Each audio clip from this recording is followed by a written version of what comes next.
প্রতিদিনের চিন্তা ও প্রার্থনা। ৮ই জুন দিনের প্রধান চিন্তা।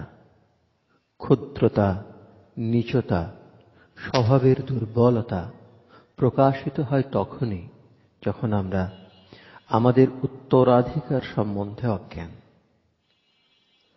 মুখস্থ করা যায়, হে মোর দেবতা, এ সকলই মহিমা তোমার।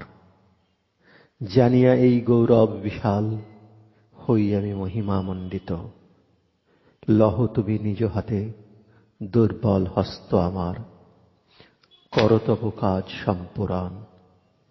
রাখো তুমি মোর দুই হাত, হৃদয়ে আমার তোমারই নিকটে। থাকে তারা সবল সহায়, তোমারই শক্তিতে মহান। উপদেশ। এই জীবন যন্ত্র সমভাবে চলে তখনই যখন বাহিরের অবস্থা ঠিক হয়। এক মহাশক্তি যে জীবন যন্ত্রকে চালাইতেছেন, এই চেতনা আমাদের হওয়া চাই।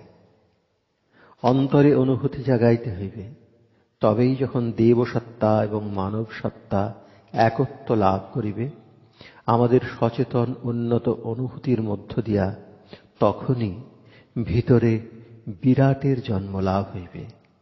ইহা বাহ্যিক আহারে ভিতর পুষ্ট হয় না, আত্মার ক্ষুধা নিবারণ করিতে পারে না, অন্তরের তৃষ্ণা কখনোই ইহার দ্বারা মিটানো যায় না।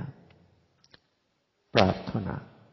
হে পরমাত্মন, প্রেমময় দেবতা, একমাত্র তোমারই কৃপায় আমার জীবনে সকলই সম্ভব। এই আমার প্রার্থনা যে তোমারই দয়ায় যেন আমি সকল দুর্বলতা ও অযোগ্যতায় উত্তীর্ণ হই। আশীর্বাদ করো যেন আমার মন অজ্ঞানতা হইতে মুক্তি লাভ করে। তোমার কৃপা হস্ত দ্বারা আমাকে চালনা করো এবং এই হৃদয়কে প্রেম ও প্রজ্ঞায় পরিপূর্ণ করো।